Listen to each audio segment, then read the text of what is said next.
Il y a de quoi être perdu avec toutes les formalités à accomplir. Je vais vous faire bénéficier de tous mes conseils. Par quoi commencer dans votre projet de création d'école? Hello, je suis Cindy, directrice de Montessori Auxerre. Après des années d'errance professionnelle, j'ai trouvé ma voie et je me suis reconvertie en devenant éducatrice Montessori.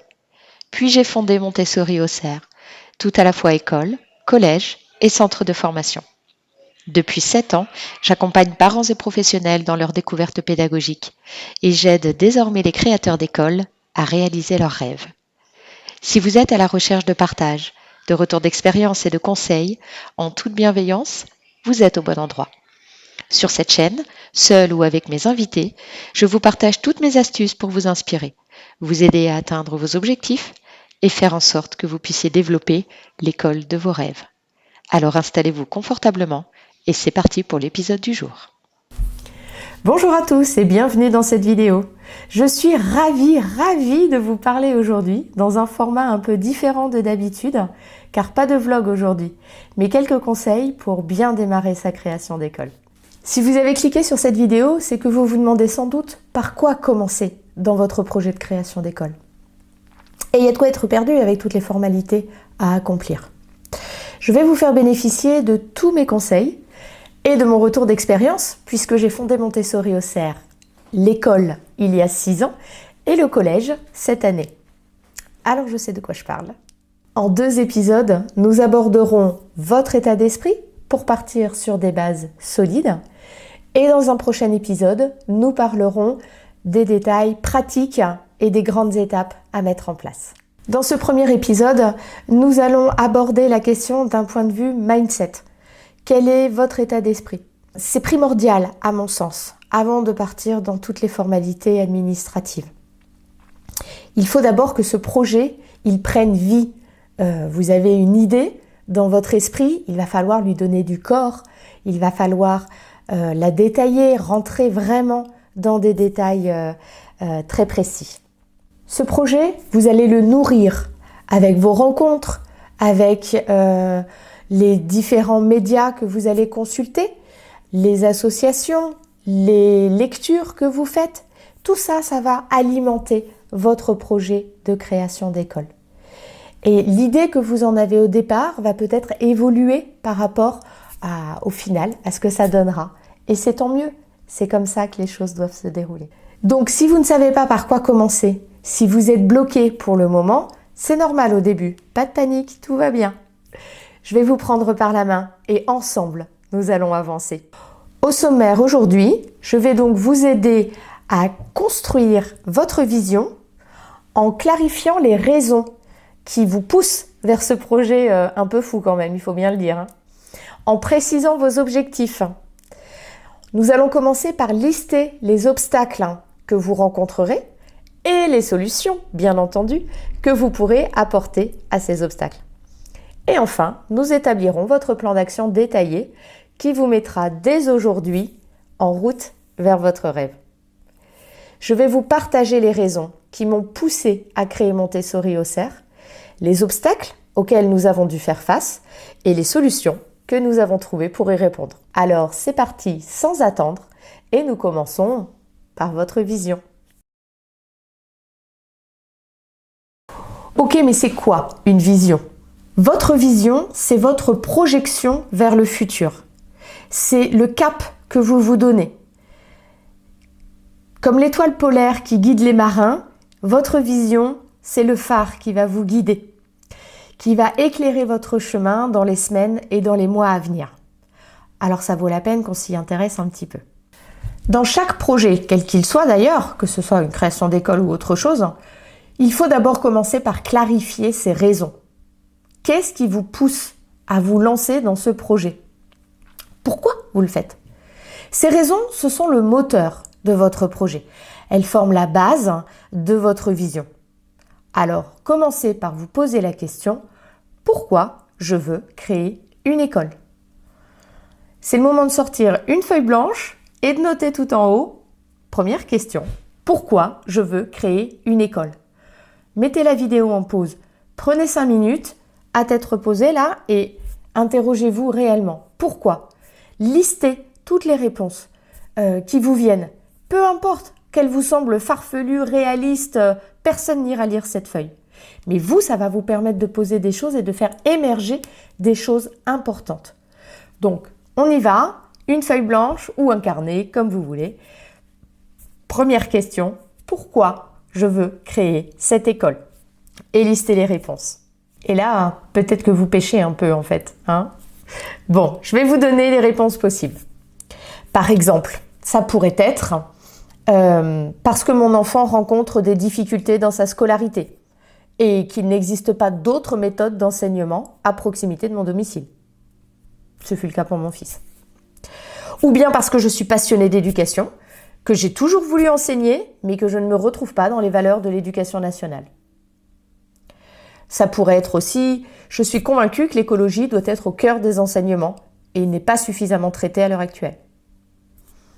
Peu importe vos raisons, elles sont toutes légitimes et respectables. Prenez le temps de les noter le plus précisément possible. Je vous donne un truc. Imaginez que vous êtes en train de répondre à une interview. Vous êtes face au journaliste et vous lui expliquez les raisons de votre projet. À la question « Pourquoi avez-vous décidé de monter une école ?» Voilà, ce sont ces réponses-là qu'il faut donner. Alors imaginez-vous en interview. Face à vous, vous avez un journaliste qui boit vos paroles, qui est à 200% avec vous, qui va vous faire un article du tonnerre. Expliquez-lui. Expliquez-lui pourquoi vous souhaitez monter une école. Et encore une fois, toutes les raisons sont justes et légitimes. Ne vous privez pas. C'est parti? Allez, on se retrouve dans 5 minutes? Enfin, pour nous, dans 2 secondes. Alors, c'est bon? Les raisons, le pourquoi, tout ça c'est noté? Vous en avez une feuille pleine? Parfait, super. On va passer à l'étape suivante, précisez vos objectifs. Maintenant que vos raisons sont clairement établies, penchez-vous sur vos objectifs. Déroulez votre rêve, expliquez le but de votre projet. Qu'est-ce qui vous motive? Ce que vous souhaitez changer ou améliorer dans le monde? En quoi cette école répond à un besoin spécifique? C'est pas facile. On aurait tendance à penser que les réponses de la première question, les raisons, sont suffisantes. Pour autant, je vous invite à creuser en profondeur. Ce qu'on veut là, c'est avoir une vision vers l'avenir. Quel est l'objectif à atteindre? Les raisons qui vous poussent, comme le mot l'indique, elles sont derrière vous. Qu'est-ce qui vous incite? Qu'est-ce qui vous pousse à avancer? Ce qu'on veut maintenant, c'est définir qu'est-ce qui vous motive, qu'est-ce qui vous attire, quelle est l'image que vous vous donnez. Là aussi, je vous invite à répondre à cette partie qui est peut-être un petit peu plus complexe. Dans le détail, posez-vous encore une fois, retournez la feuille et puis imaginez-vous à répondre toujours à ce journaliste et posez-vous la question: quel est mon objectif? Pourquoi je fais cette école? Qu'est-ce que je veux atteindre? À quoi elle va ressembler cette école quand elle sera ouverte? On se retrouve dans 5 minutes? C'est parti. Concernant Montessori Auxerre, les objectifs que je souhaitais atteindre, c'était proposer une vision moderne de la pédagogie Montessori. Loin des carcans un peu figés que l'on rencontre dans cette pédagogie, je voulais transmettre à mon tour. J'avais l'idée d'être un maillon de cette chaîne de transmission et de pouvoir apporter aussi mon savoir et mon expérience. Donc ça, c'était l'un de mes objectifs. Un autre de mes objectifs, c'était de pouvoir proposer une autre façon d'apprendre aux enfants du secteur auxerrois, puisque sur Auxerre, à part une pédagogie traditionnelle publique, et heureusement quelques enseignants qui mettent en place des choses, mais c'est très anecdotique, et une éducation traditionnelle religieuse, il n'y avait rien d'autre en fait. Donc ça me semblait nécessaire, dans un premier temps pour mon fils, même si finalement il n'a jamais intégré cette école, mais surtout pour mon deuxième enfant, de pouvoir proposer une autre façon d'apprendre, d'autres structures et surtout des structures innovantes, d'être dans le domaine de l'innovation pédagogique, d'accompagner les enfants d'un point de vue personnalisé, au cas par cas, en fonction de leur rythme, de leurs besoins, développer leur autonomie. Tout ça, ça faisait partie vraiment de mon objectif, et l'idée que j'en avais, c'était une structure à taille humaine, une petite école, des petites classes, des adultes profondément bienveillants et une transmission et une écoute des savoirs. Mais tout en étant dans une rigueur d'apprentissage extrême. J'ai malheureusement pu voir dans certaines écoles une pédagogie peut-être un petit peu trop laxiste, en tout cas à mon goût, selon mes critères. Et je ne voulais pas de ça dans mon école. Il était pour moi impératif que l'éducation qu'on propose aux enfants les forme à devenir les adultes de demain et les forme dans les meilleures conditions possibles. C'est pas une école au rabais, c'est une école différente. Voilà quels étaient mes objectifs. Si ça peut vous être utile, n'hésitez pas à vous en servir. Alors, maintenant que les raisons et les objectifs sont bien définis dans ce projet, il s'agit maintenant de lister les obstacles que vous allez rencontrer. Alors, pas de panique, on est bien d'accord, vous ne connaissez pas l'avenir, et moi non plus, mais vous pouvez quand même tenter d'imaginer quels sont les principaux obstacles que vous aurez à surmonter, ou en tout cas, quels sont les premiers obstacles que vous aurez à surmonter pour créer votre école. Par exemple, trouver des locaux, réaliser des travaux, recruter du personnel. Bref, là, on est sur des grandes thématiques générales. Laissez libre cours à votre imagination. Là aussi, il ne s'agit pas d'être réaliste, il s'agit de faire émerger vos peurs et de pouvoir y répondre. Parce que les peurs sont un frein qui vous empêche d'avancer et d'aller plus loin. Là, le but, on est dans un focus mindset. Là, le but, c'est de faire émerger vos peurs dans cette liste d'obstacles. Donc, on reprend une nouvelle feuille. Question à se poser. Quels obstacles vais-je rencontrer? Et là, encore une fois, tout est possible. Ça peut être de comment je vais faire garder mon enfant pendant que je prépare ce projet, j'ai déjà tendance à me réveiller toutes les nuits à l'heure actuelle, alors comment je vais dormir maintenant, ou peu importe. Toutes vos raisons, tout ce que vous pouvez noter sont justes et légitimes. Personne n'ira lire cette feuille. Alors allez-y, lâchez-vous, posez les choses, laissez sortir. La priorité ici, c'est vraiment d'extérioriser vos peurs de manière à pouvoir y répondre. Soyez certain d'une chose, vous trouverez la solution. Toujours. Toujours. Donc, il suffit de prendre les choses les unes après les autres, tout simplement. Pour Montessori au cerf, les obstacles que nous avons rencontrés, eh bien évidemment, le premier, ça a été trouver les locaux. On a visité plusieurs établissements pour l'école, déjà, il y a 6 ans. Pour le collège, ça a été un vrai parcours du combattant, mais on a fini par trouver quelque chose.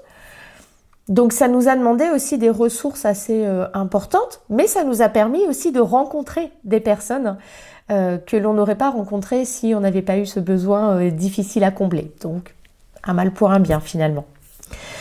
Le recrutement, c'est à la fois un sujet très compliqué dans les écoles indépendantes et en même temps, paradoxalement, je trouve qu'on a plutôt de la chance dans les recrutements qu'on peut effectuer. Et l'équipe aujourd'hui est plutôt homogène et avec des super profils. Donc ça, j'en suis très, très, très, très contente. Vraiment. Dans les principaux obstacles, eh bien, il a fallu écrire un projet pédagogique. Et ça, au début, c'est pas forcément simple. Donc, on verra ça ensemble dans la prochaine vidéo. Il a fallu aussi réfléchir au cadre légal des écoles. Comment on s'y prend, qu'est-ce que la loi nous autorise ou pas, À l'époque où j'ai ouvert Montessori Auxerre, la loi Gatel qui encadre les ouvertures d'école n'était pas encore passée. Donc moi j'ai ouvert un établissement sous l'ancienne loi et un établissement sous la nouvelle loi. Vraiment, c'était pas, on s'est pas posé les mêmes questions de la même façon. Bref, vous voyez, des obstacles, il y en a tous les jours, sans compter tous les micro-obstacles qu'on peut rencontrer au quotidien voilà, c'est de la vie tout simplement. On avait prévu aujourd'hui de travailler sur tel sujet, mais on trouve pas l'information. Mais c'est pas le bon moment parce que on est malade, parce que y a d'autres choses à gérer de plus urgent. Voilà, la vie. Mais vraiment, gardez à l'esprit qu'on trouve toujours la solution. Je crois que c'est c'est dans le podcast de Change ma vie de Clotilde Dussoulier. Il y a plusieurs épisodes de ça. Elle disait, l'une de ses collègues, c'est Yael, je crois, Yael Morag, qui disait quand un problème fait surface, c'est qu'on peut y faire face. Et j'ai trouvé cette maxime formidable. Parce que du coup, on n'est plus bloqué. On en est à se dire, ok, là, j'ouvre les yeux sur une problématique, je suis capable d'y faire face. Et on est dans une démarche progressive d'avancée, de construction, plutôt que d'être bloqué face à une problématique. Donc voilà, je transmets à mon tour, quand un problème fait surface, c'est qu'on peut y faire face. Je vous laisse écrire tout ça et on se retrouve après pour les solutions. C'est bon? Vous avez listé vos obstacles? Pas facile, hein? Bon, en même temps, cette liste, elle n'est pas exhaustive, hein? Forcément, vous allez en rencontrer sur tout le long de votre projet. Mais c'est pas grave. Encore une fois, l'idée là, c'est pas d'avoir une liste exhaustive, c'est de faire émerger vos peurs. On va donc reprendre chacun des obstacles que vous avez listés et on va se demander quelle solution vous allez pouvoir apporter pour résoudre cet obstacle. Ici, l'argent n'entre pas en ligne de compte. Bienvenue au pays des bisounours, c'est formidable. Il s'agit d'être créatif d'abord et surtout rassurant. Encore une fois, quand un problème fait surface, c'est qu'on peut y faire face. Vous trouverez toujours une solution à votre problème. Le but de cet exercice, c'est de rassurer votre cerveau sur votre capacité à affronter les difficultés à venir. Parce que vous en aurez, c'est normal, c'est la vie, ça montre que vous progressez. C'est le jour où vous n'avez plus d'obstacles à franchir qu'il faut s'inquiéter. Parce qu'alors, à ce moment-là, vous allez vous dire, à ce moment-là, si vous n'avez plus d'obstacles à franchir, déjà vous n'êtes plus en croissance, donc vous stagnez, vous êtes dans une forme de confort, et la régression n'est pas loin finalement. Le but, quand on est dans la création d'un projet, eh bien, c'est justement de se dépasser. C'est d'apprendre des nouvelles compétences. C'est de sortir de sa zone de confort. C'est pour ça que vous êtes là. Donc, on va reprendre chacun des obstacles et on va lister les solutions que l'on va trouver. C'est parti. Prenez le temps qu'il vous faut. On se retrouve juste après. Pour Montessori Auxerre, les solutions que nous avons trouvées, alors d'abord pour trouver des locaux, pour l'école, nous avons fait appel à une chercheuse de biens que je connaissais, qui avait trouvé ma maison quelques années avant. Donc on a repris contact avec elle directement et c'est elle qui nous a trouvé les locaux de l'école. Pour le collège, malheureusement, elle avait déménagé, donc il a fallu qu'on se débrouille tout seul et ça a été beaucoup plus compliqué. Comme je vous l'ai dit, on a monté 5 projets successifs avant d'arriver à tomber sur le bon établissement. Donc ça, c'était très instructif, très anxiogène aussi, hein, je vous le cache pas. Mais j'étais pas toute seule sur ce projet collège. On est un groupe à avoir monté le collège, donc ça joue aussi beaucoup. L'organisation est différente quand on est seul ou quand on est en groupe. Autre solution à trouver pour le recrutement, Pôle emploi, tout simplement. C'est leur métier, ils sont là pour ça, on n'a pas besoin de réinventer la roue. Tous mes recrutements sont passés par Pôle emploi. Et tous mes recrutements ont abouti avec succès. Voilà, j'ai rien de plus à dire. Donc, il existe des tas de passerelles, d'applications, de profils, ok, sans aucun souci. Moi, j'avais pas de temps à perdre là-dedans parce que on a autre chose à faire aussi, hein, le temps est précieux. Donc, je suis allée au plus court, Pôle emploi. Tout le monde regarde Pôle emploi. Donc, voilà. Aujourd'hui, j'ai un besoin de recrutement. Je mets une annonce sur Pôle emploi et c'est satisfait assez rapidement. Quel obstacle on pouvait encore rencontrer? La recherche d'informations. Alors, contacter l'inspection académique, le rectorat, ça peut s'avérer parfois compliqué. On aura l'occasion d'en reparler dans la prochaine vidéo. Là, pour le coup, il faut faire preuve de patience. Il faut faire preuve d'adaptation dans son discours. Parce que fondamentalement, on ne parle pas le même langage, clairement. Donc, il faut adapter un petit peu les choses. Mais on finit toujours par y arriver. Et puis, il faut être un peu obstiné aussi quand même, parfois.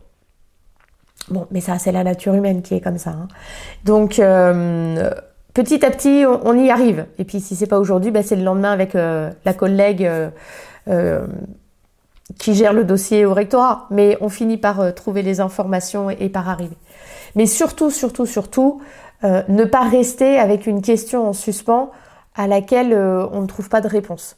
Insistez, prenez le téléphone et relancez. En plus, vous vous faites connaître, donc c'est très bien. Votre projet sera déjà connu sur le secteur, mais vraiment, il faut y aller. Donc, bon, rien de bien incroyable, je dirais, dans les solutions proposées, mais encore une fois, le but de cette activité, c'est de rassurer votre cerveau sur votre capacité à rebondir et à trouver des solutions. Et justement, ne pas alimenter les peurs et le questionnement du oui, mais si. Ma grand-mère disait, avec des si, on met Paris en bouteille. Bon, voilà, ça veut tout dire, quoi. Les si, ça fait pas avancer la machine. Donc, les si, c'est dans les obstacles, et nous, on va chercher des solutions. Allez, je vous laisse travailler maintenant.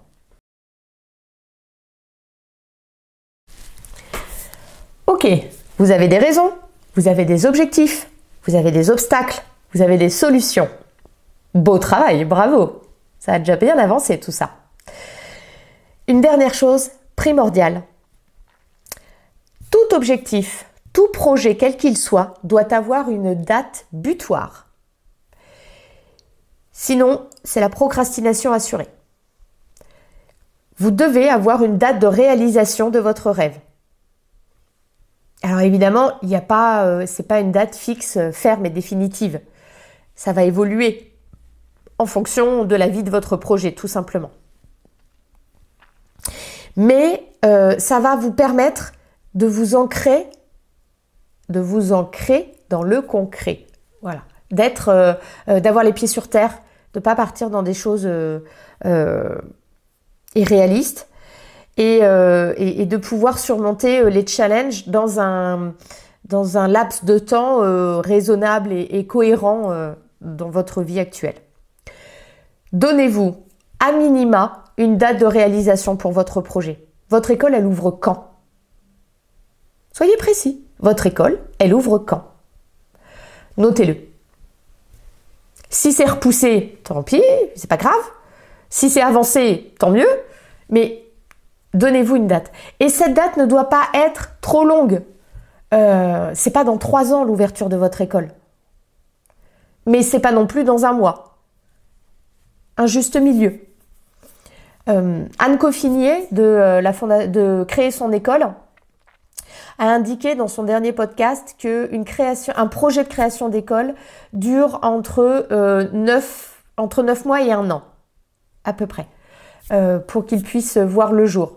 Mais ça dépend si vous êtes seul ou pas, les difficultés que vous rencontrez, le secteur où vous êtes, le projet que vous souhaitez mener. Donc peut-être que ce sera 18 mois ou 2 ans. Ou peut-être que ce sera que 6 mois. Rien n'est fixé. Mais voilà, ça vous donne un premier point de repère. Nous en avons terminé avec votre vision. Vous devez là, normalement, à ce stade, avoir quelque chose qui prend forme dans votre esprit. Vous devez avoir un projet qui a pris corps et que vous êtes capable d'expliquer avec les raisons qui vous motivent et les objectifs que vous souhaitez atteindre, les obstacles auxquels vous pressentez que vous allez devoir affronter et les solutions auxquelles vous avez déjà réfléchi. Et tout cela dans une limite donnée. Bravo! Félicitations, c'est un sacré beau travail que vous avez déjà fourni là. On en a terminé pour cette première partie. On va passer à la suite. Maintenant que votre vision est plus précise, nous allons nous attaquer dans cette deuxième partie à mettre en place votre plan d'action. Et avant de le mettre en place, on va déjà le construire. Et pour cela, nous allons commencer par lister les grandes étapes de votre projet. Votre rêve prend forme, on va lui donner un petit peu de corps maintenant. Une première chose que vous allez pouvoir faire, c'est aller piocher dans la liste des obstacles que vous avez listés. Et vous allez déjà y trouver pas mal de réponses. Ces grandes étapes, vous allez vous interroger d'un point de vue chronologique. À votre avis, par quoi il faut commencer pour avancer dans ce projet? À quelles questions vous avez besoin de trouver des réponses aujourd'hui? Ça peut être, par exemple, le statut de votre école. Est-ce que c'est une association? Est-ce que c'est une société? À but lucratif, à but non lucratif pour les associations? Société sous quelle forme éventuellement? Est-ce que vous avez besoin d'aller chercher d'autres exemples, de prendre contact avec d'autres créateurs d'écoles pour avoir leur retour? Est-ce que vous avez déjà une idée très précise, mais vous vous interrogez plutôt sur l'aspect pédagogique? Quel enseignement vous souhaitez mettre dans cette école? Est-ce que vous avez commencé, est-ce que vous avez besoin de voir un petit peu pour les locaux, est-ce que vous êtes plutôt ville ou plutôt campagne en fonction du projet que vous souhaitez mener, etc., etc., etc. Listez toutes ces grandes étapes, tous ces grands questionnements, que vous imaginez aujourd'hui, et ordonnez-les dans un ordre qui vous semble logique. À ce stade, c'est normal de ne pas avoir toutes les réponses, on est bien d'accord. Notez tout ce qui vous vient, d'abord pour ne pas l'oublier, et ensuite parce que ça vous permet de rebondir dans votre réflexion. Et puis bien sûr, cette liste, elle va continuer à se remplir au fur et à mesure de l'avancée de votre projet. Donc premièrement, listez ces grandes étapes. Essayez de les ordonner peut-être de manière chronologique. Qu'est-ce qui vous semble prioritaire dans le délai que vous vous êtes imparti dans la première partie de cette réflexion. Par exemple, lorsque j'ai décidé de créer Montessori Auxerre, la première question que je me suis posée, ça a été de savoir quel statut je souhaitais donner à cette structure. Parce que le statut associatif me semblait très incertain pour protéger ce que j'allais construire. Et je ne souhaitais surtout pas qu'on puisse venir m'évincer de ce projet dans lequel je mettais tant d'efforts. Malheureusement, ça existe. J'ai vu des créatrices d'écoles être évincées de leur projet au renouvellement du bureau de l'association parce que d'autres parents avaient pris le pouvoir. Et ça, pour moi, c'était impossible. Je ne voulais surtout pas laisser passer ça. Donc, j'ai décidé de créer une SASU, une société à associé unique, puisque j'étais seule. Et aujourd'hui, c'est le fonctionnement de Montessori Auxerre. C'est une SASU qui n'est pas spécialement lucrative, on est juste à l'équilibre, mais c'est une société et pas une association. Ça, c'est mon choix. Après, le vote sera peut-être différent et vos raisons seront peut-être différentes. Encore une fois, tout est respectable et légitime, il n'y a pas de souci. Voilà. Ensuite, dans les questions qui se sont posées derrière, eh bien, ça a été de voir tout l'aspect pratique. On commence par quoi quand on veut créer une école? Qu'est-ce qui est prioritaire? À quoi il faut faire attention? Les locaux, comment? Quel bâtiment? Établissement recevant du public, ça veut dire quoi? Etc., etc. Mais tout ça, on le verra dans la deuxième partie, dans la deuxième vidéo sur le sujet. C'est bon? Vous avez listé vos grandes étapes de votre plan d'action? Et bien maintenant, on va le mettre en place, ce plan d'action. Vous reprenez chacune des grandes étapes que vous avez listées et vous indiquez pour chacune d'elles une action à faire en priorité pour commencer à la résoudre. Par exemple, ça peut être noter mon email pour pouvoir me poser des questions. Ou faire une recherche Google sur les organismes qui pourraient vous aider dans votre création. Vraiment, je vous invite à ne pas mettre de côté certaines des étapes que vous avez listées. Pour chacune des étapes, systématiquement, listez une action à faire. Aussi petite soit-elle. Ça n'a pas besoin d'être quelque chose qui va révolutionner le monde. Mais petit à petit, on avance. Pour chacune des étapes, listez une action. Même si pour le moment, ça ne vous semble pas important ou vous avez l'impression que ça ne fait pas avancer les choses. Les petits pas engendrent de grandes avancées. C'est ce que vous faites au quotidien qui va vous permettre d'avancer, pas les grandes étapes d'un coup. Et surtout, ne remettez pas à demain, sinon c'est la procrastination assurée. Vous êtes là, vous avez votre fiche sous les yeux, faites-le maintenant. Quitte à ce que demain vous reveniez dessus en complétant et en ajoutant d'autres actions parce qu'il y a des choses qui vous sont venues, pas de problème. Mais là, dès maintenant, vous prenez 5 minutes, vous coupez cette vidéo et vous notez quelles étapes vous allez pouvoir, quelles actions vous allez pouvoir mettre en face de chaque étape. Aussi petite soit-elle. Faire une recherche Google, c'est déjà faire quelque chose. Aussi petite soit-elle. C'est parti. C'est bon? Vous avez défini vos premières actions? Formidable. Il ne vous reste plus qu'à les mettre en place. Et pour cela, munissez-vous de votre agenda. Et prévoyez vos passages à l'action. Tous, même les plus petits, notez dans votre agenda à quel moment vous allez le faire. Organisez les choses. Prenez un engagement envers vous-même et respectez-le.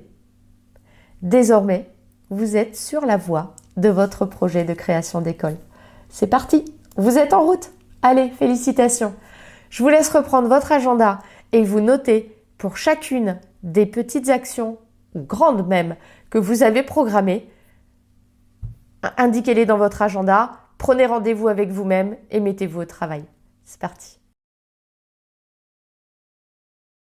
Dans cette troisième partie, on va donc avancer dans votre projet. Maintenant qu'il y a des actions qui se mettent en route, on va définir ensemble des deadlines, on va définir ensemble des feedbacks et puis vos victoires aussi.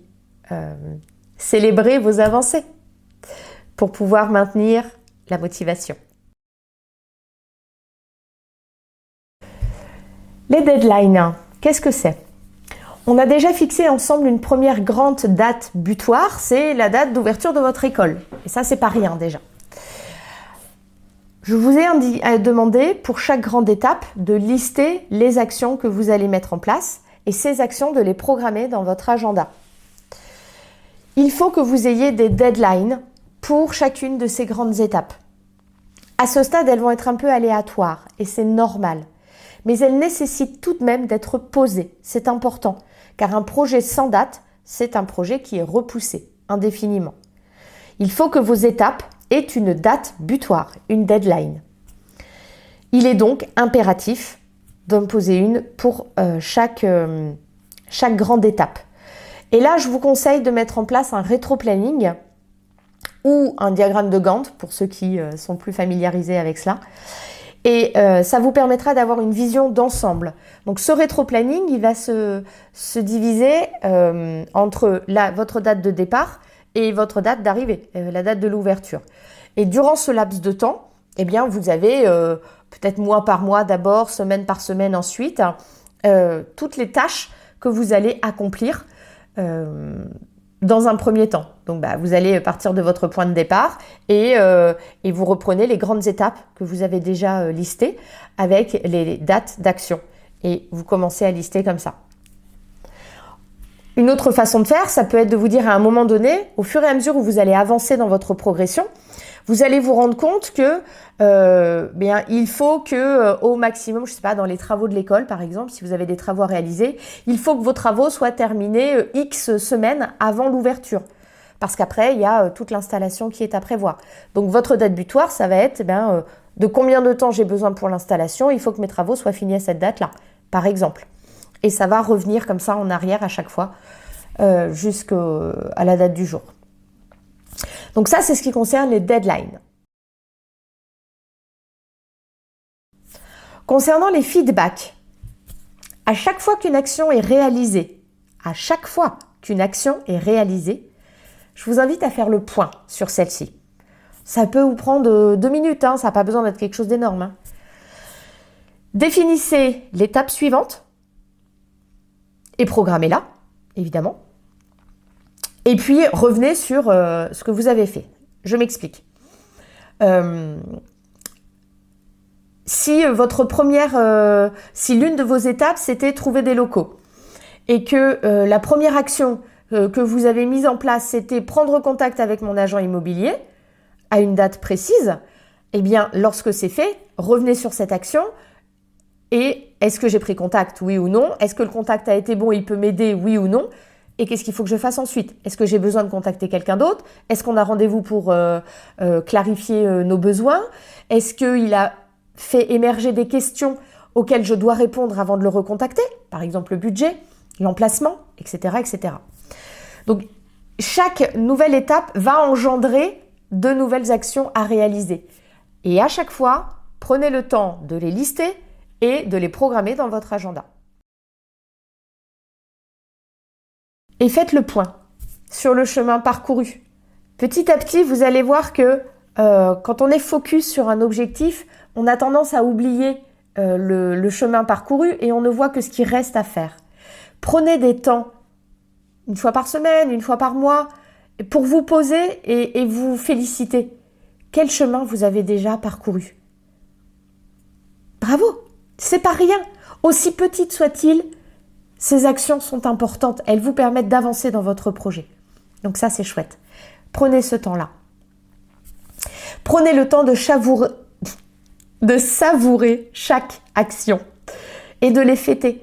Car le but à atteindre n'est pas satisfaisant à lui tout seul.